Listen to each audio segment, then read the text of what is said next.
everybody. Welcome to this week's edition of Let's Talk Teens with Dr. Keela. Today, I am going to be interviewing my cousin, Kayli Joy Cooper. Kayli Joy has just been featured in Forbes 30 Under 30. I am so proud of her. She is continuing the family tradition of attending Spelman College, which of course I'm biased. I feel that Spelman is the #1 top HBCU in the country. I want to highlight everything that my cousin Kayli Joy is doing. So give me just a moment while I invite her on. Hi there, Kayli Joy. How are you? Hi, I'm good. How are you? I am doing great. Thank you very much for coming on Let's Talk Teens. I see we both have our Yeah. hoop earrings on today. Yeah. So for everyone who's listening, to just tell you all how Kayli Joy and I are related. Kayli Joy's grandmother and I are first cousins. So her great grandmother, my Aunt Susie, was one of my dad's older sisters. And Kayli Joy's Uncle Anthony and I used to be babysat by Aunt Susie because Daddy and Aunt Susie were pretty close. So now, Kayli Joy, let's get into it for everybody else who doesn't know you as well as I do. Tell us a little bit about yourself, like how old you are, and a little bit about your your family. Not me, the extended family, but your immediate family. My name is Kayli Joy Cooper. I'm a sophomore at Spelman College, and I have a little brother named Elijah, and my mom and my dad as well. All right.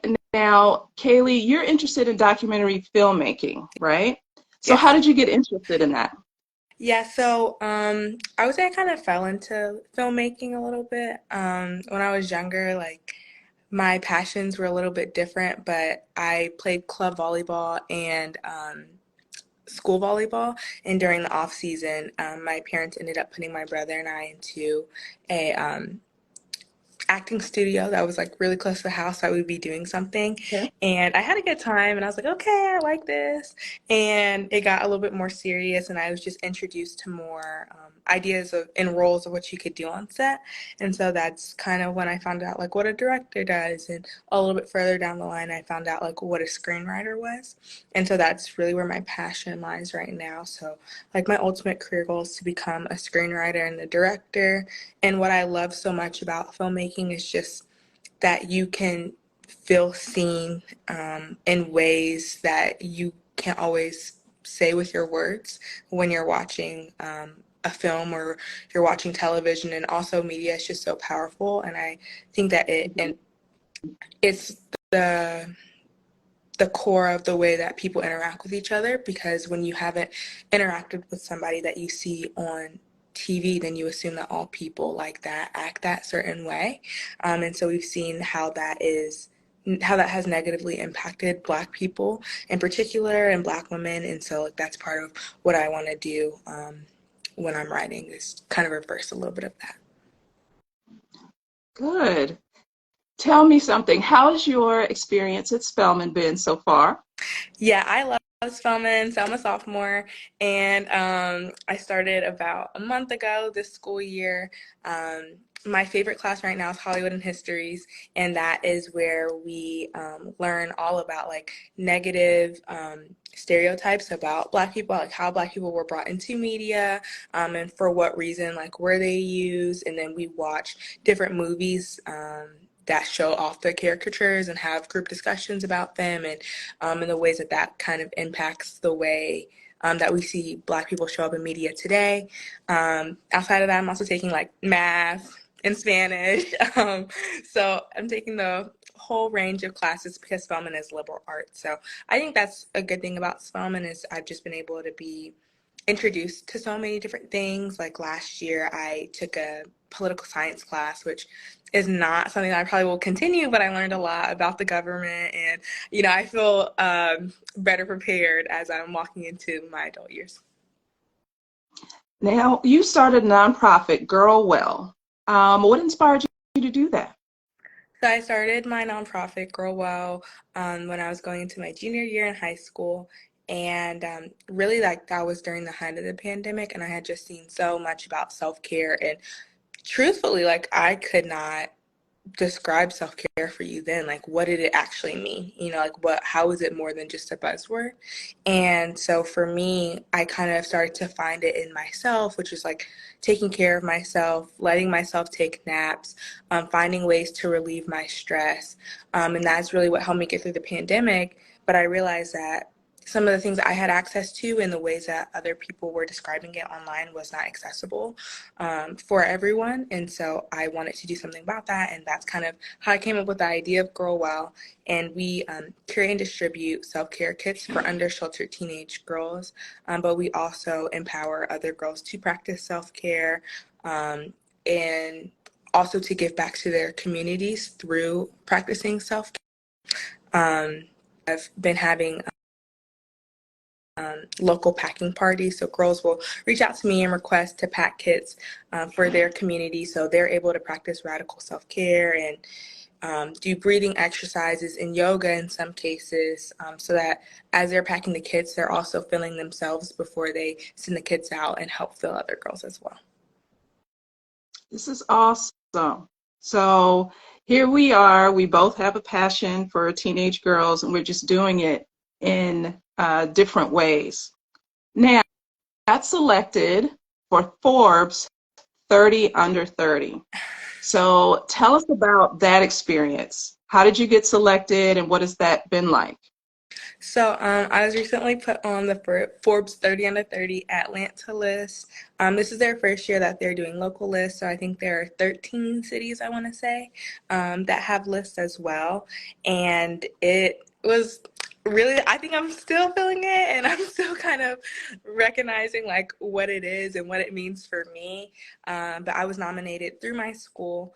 And I had an application process, and then the day that I actually posted about it on social media was the day that I found out as well. They just put all the names of the people up on the website, and I was like, oh, there's my name. So I guess I've made the list. And it was such an exhilarating feeling. I remember I help out with like bringing the freshmen in at Spelman, so I was on the way to go, be a part of like their incoming experience, and found out that way. So that was a very special day for me. Now, let's switch gears a little bit, Kayli Joy. Talk about an obstacle that you've had to overcome. I think an obstacle that I've had to overcome specifically with my nonprofit was my age. So a lot of people, when I first started, I was 16. And so reaching out to all of my partners at first was a little bit hard. So now when people see GirlWell, they see that we partner with Estee Lauder, NARS, Bombas, The Right to Shower, BetterHelp. So every girl that receives a kit has access to free teletherapy, and all of our wonderful partners. But when I was 16, it was a little bit harder for me to make those connections. And so a lot of my partnerships came out of like cold emailing, cold calling, just continuing to press and getting people to believe in my vision. But what I came to realize is like the right people will see you. And so the female quotient was my first partner, and Bombas followed them very quickly as my second partner. And I am one of Bombas' giving partners. So since the beginning, Bombas has been with me, and they are one of the partners that has seen me since I was still growing as a nonprofit, and I still am.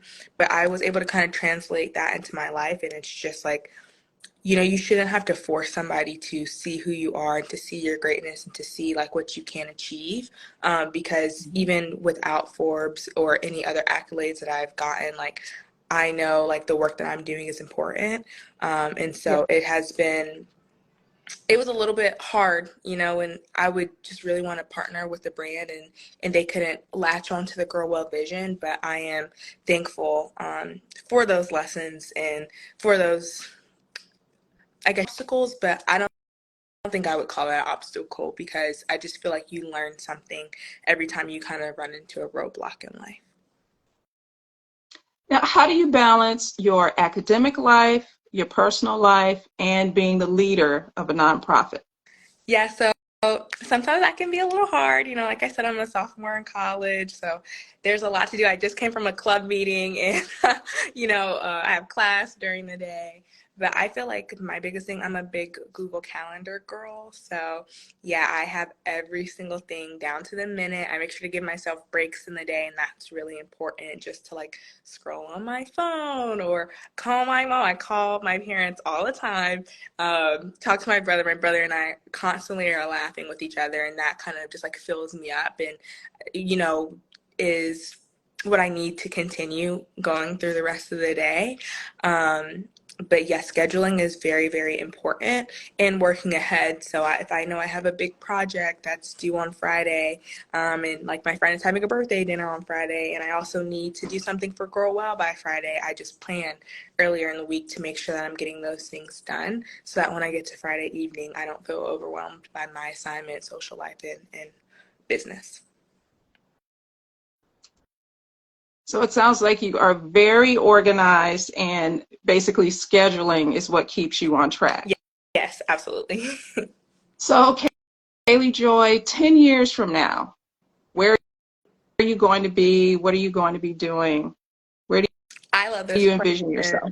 Yes, I'm a big, big dreamer. And I feel like that is why GirlWell is what it is today, because I just had these big visions of what my nonprofit could be and the reach that we could have, and we're there. So I'm just like, why limit myself ever? And so in 10 years, I definitely see myself living in Los Angeles, back at home, writing a television show, being the showrunner, and also writing and directing a movie, and running my nonprofit always. I just think as long as my heart is like with social good, and giving back to the community. So I think in whatever I end up doing in 10 years, like that will be kind of the basis of what I do and the way that I walk through the world. Because I think it's just so important to give back to your communities, and to uplift and empower other people as you continue to climb up the ladder. So, yeah, that's my goal. Well, now for people who want to follow you, find you on social media, and especially if they want to support GirlWell, tell us where to find you and how to do that. Yes, so you can follow us on Instagram. I know we're on Instagram now, so I'll start there, at GirlWell.org, and I can put it in the chat really quickly. Okay.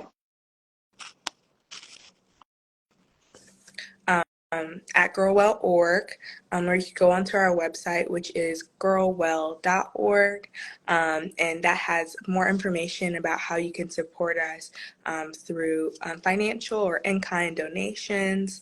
And if you are interested in hosting a packing party, please use the contact form on the GirlWell website, and I can get you in contact with myself and my team members so we can help support you in the best way possible while you facilitate your GirlWell packing party and self-care experience, because it's not just a packing party. If you need community service hours, you can get those, but really we want you to be able to practice self-care as much as you are giving back.